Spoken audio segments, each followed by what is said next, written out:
Hi there, Sandra here from Creating Spain. I've been playing today and I thought you might be interested in some of the paintings that I've made. Now I was looking at doing backgrounds with alcohol inks or indeed normal watercolour inks, and I've got different materials that I have been using to do that. Now one of the ones that I have is this stuff. I think this has come out really nicely. This is actually done with inkjet gloss print film. One side of that is printable, one side is not, and you need to use the printable side in order to get it to work.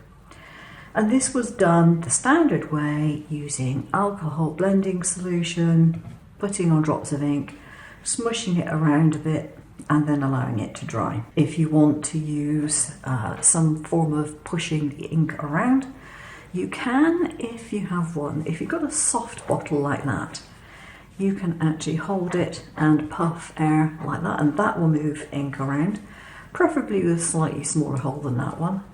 But it does need to be a soft bottle.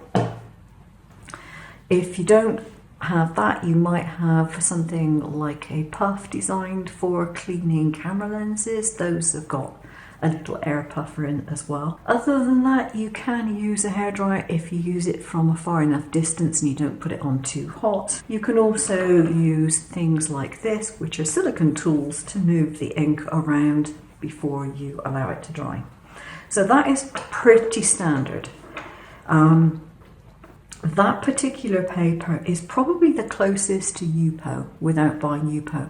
And the only reason I have it is we've had it in the house for like 20 years. Don't know why it was bought, don't know what my husband had it for, but it wasn't mine. But he just said, oh, do you want to make use of this? And I stuffed it in the craft room, and I haven't really done an awful lot with it. But that acts pretty much as Yupo does. It's pretty good for doing those kind of backgrounds.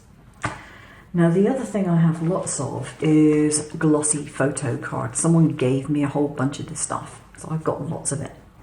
And I have been playing around with it. Now the problem with a photo card, and I've got a demonstration piece here I can show you. You put alcohol ink down in any concentration and it will immediately form a blob. It isn't easy to get this stuff to do a gradual sort of blend if you do it directly on the card. Now if you do it on a plastic surface and then put the card down in it, you stand more of a chance, but that is obviously a little more random. But with this stuff you definitely need to have a blending solution. Just straightforward alcohol won't do it, and even then, yeah, sometimes you get a good result and sometimes you don't. There is, however, something else which I decided to try, and it works really, really, really well. That is this. And you probably think, what on earth have you got there? This, in fact, is a shower gel, which is diluted about 25%, and the rest is water. And it's in a pump dispenser that makes a foam. So, for example, we put a foam on there, which that's not very foamy, that particular one. Probably needs shaking up. So you can put foam on here, like so. And then you can add some inks. So I might put down there.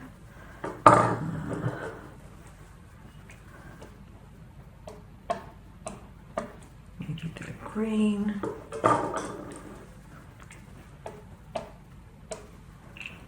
Yellow.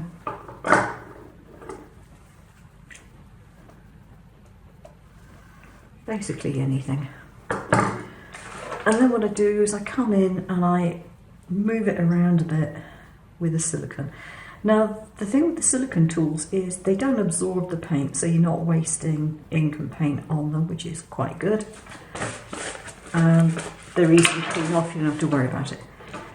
And then all you do is you take your card, pop it down. You don't want to press really hard on this, and then you want to bring it back up, and there we have a design. Now you can do it more than once if you want to. If you find you've got gaps, like I've got a gap here, tap it back down, maybe put a bit on that edge, And the only thing you need to do with this is to let it dry. If you try moving this around with anything too harsh, you're probably going to get coloured foam all over the place. You can do this kind of thing, but be careful if you do put air onto it, because you don't want to put dyes all around your room necessarily, or over your clothing and stuff like that. But you can just let it dry normally. There we go, got some on that corner now, and it will work fine. Now this is one that I did in a different colourway. I think that's worked out really nice. That little bit there is still slightly wet, but the rest of it is dried off. And then there was some left over, like there is here, so I did another one, and then you get that. It's a bit, I suppose, like jelly printing without having the jelly. Oops, wrong side. That won't do me any good, will it? Okay, so let's put that down there. Pick up. You get some really nice random results. Now, of course, you can, if you want to, add, helps if I got the top undone, blending solution. And you could even add some blending solution to that. Maybe that will do something, I don't know. Put it down again. Pick up some more colour and allow it to dry. Now my blending solution is actually homemade. It is mostly alcohol plus 5 drops. In 100 mils of alcohol, I've got 5 drops of glycerin, and that's my homemade solution. So if you want to do this, I suggest you do it at night before you go to bed, and then you can just leave them to dry overnight, and then they'll be ready for you to use in the morning. That is probably the easiest. Now, the other thing that I thought I would test out, and it actually works really well, is the same technique, but doing it with watercolour paper. Now, you may be thinking, why would you want to do it with watercolour paper? Because, you know, it is quite expensive. I'm aware of that. But sometimes people have bought a pad of watercolour paper, and either it's not been that great a quality watercolour paper and it's not much good for really nice artistic work, or maybe they've bought a decent pad but they haven't really got on with watercolour painting. They decide they don't like it, they can't do it, it doesn't suit them, and the pad is just going to waste. And if that's the case, you might as well make some backgrounds with it. Or make it, if you've got a largish piece, do a whole sheet, and then you can make nice boxes and things like that from it.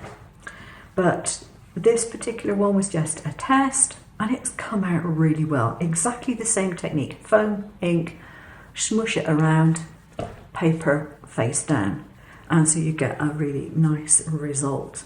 I got one which isn't quite so pretty, but it still worked. This was to test out a normal card that I've got for my card making. It's 300 GSM card. I used black, green and brown for these. This is quite a grungy sort of look, but it works. Again, same technique, foam, ink, put it down. Now with this, you don't have to use alcohol ink. You could use watercolour ink. And the same goes for this paper and card here, for the simple reason it's designed to be used on an inkjet, and an inkjet isn't alcohol ink, it's a water-based ink, and therefore you can quite easily use watercolour on it. You just have to make sure that you use it on the right side, because this particular stuff has a printable side and a non-printable side. That was a non-printable one, and it just kind of wipes off. The printable one, it stays on there. Yeah, just test out different types of card and paper with some scraps that you've got, and you might be pleasantly surprised at what you can do. Now, I've mentioned alcohol inks. If you don't have alcohol inks, like this sort of thing, and don't want to buy them, if you have old alcohol markers that have dried out and you've tried to re-moisten them and it hasn't really worked, take them apart, take the insides out, put it in bottles, add some isopropyl alcohol, and off you go. you'll be able to use that as an alcohol ink without any difficulty. If you've got alcohol markers, you can do on this type of paper, you can do it with your alcohol markers, then add your blending solution, move it around. You can't do that if you do it onto photo paper because it will immediately take the colour and you can't move it. But on this stuff, yes, you can. The other thing that I wanted to talk about were these little tops. And take the one off of here. They're actually longer than, let's get one of the full ones out. These are supposed to be nibs for glues. Now the only type of glue I think you'd get through there easily is a very, very liquid one. And that will probably do the job, but anything very thick, it's not going to go through there. As you can see, that's been cut down quite a lot, but they're very fine tipped. And what you can do is place them on these little eyedropper bottles. You might have to use a hairdryer to warm it up to get it to be big enough to go over the top of there. For some reason, sometimes it seems to fit on and sometimes it doesn't. You might find you've got other bottle nibs that it will fit, and you can get these, I think, in different sizes.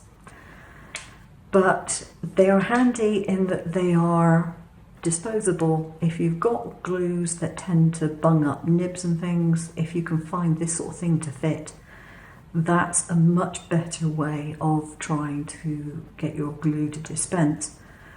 Or in this particular case, if I put that on, that one doesn't seem to want to fit.